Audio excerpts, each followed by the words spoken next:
Сәлем, менің құрметті оқырмандарым. Бүгінгі біздің сабағымыз пинцеттер туралы болмақ. Яғни пинцет дегеніміз біздің осы кірпік жабыстыру саласындағы ең маңызды құралдардың бірі.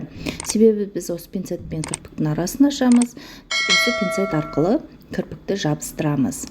Енді біз пинцетті қалай таңдаймыз, соған тоқталайық. Ең бірінші бізде осындай ұшы үшкір пинцет болады.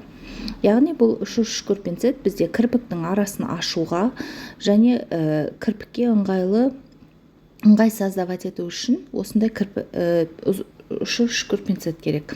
Яғни бізде пинцетіміздің ұшы бір-біріне тиіп тұру керек. Сіздер пинцетті таңдаған кезде міндетті түрде осыған көңіл аударыңыздар. Ол қисық болмау керек. Екінші ұшы доғал пинцетіміздің де осылайша тексеріп аламыз. Әсіресе осы пинцет, ұшы осындай қайылып тұратын пинцет бізге өте маңызды. Әр пинцеттің өзінің осындай нумерациясы болады. Міндетті түрде бұндай нумерация алу міндетті емес. Сіздер өздеріңіздің қолдарыңызға ұстап көрген кезде пинцет қаншалықты сіздерге удобны, қаншалықты сіздерге жұмыс жасауға ыңғайлы, қолдарыңызға ұстауға ыңғайлы, және де ең бастысы, мінекей осылайша қысқан кезде, ақырын ғана қысқан кезде бір-біріне тиіп тұру керек. Арасы ашық болмауы керек. Ол яғни бракованный пинцеттерде арасы ашық бірге қосылмайды. Яғни ол сіздерде кірпікті қыса алмайды.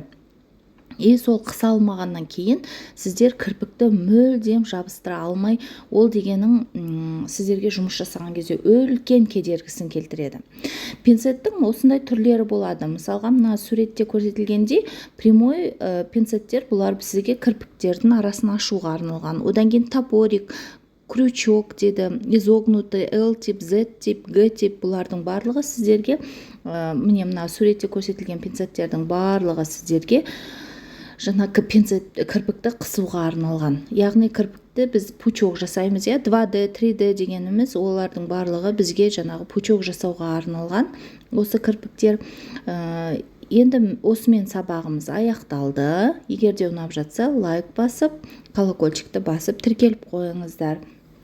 Рахмет. Келесі сабаққа қандай сұрақтарыңыз бар, жаза кетіңіздер.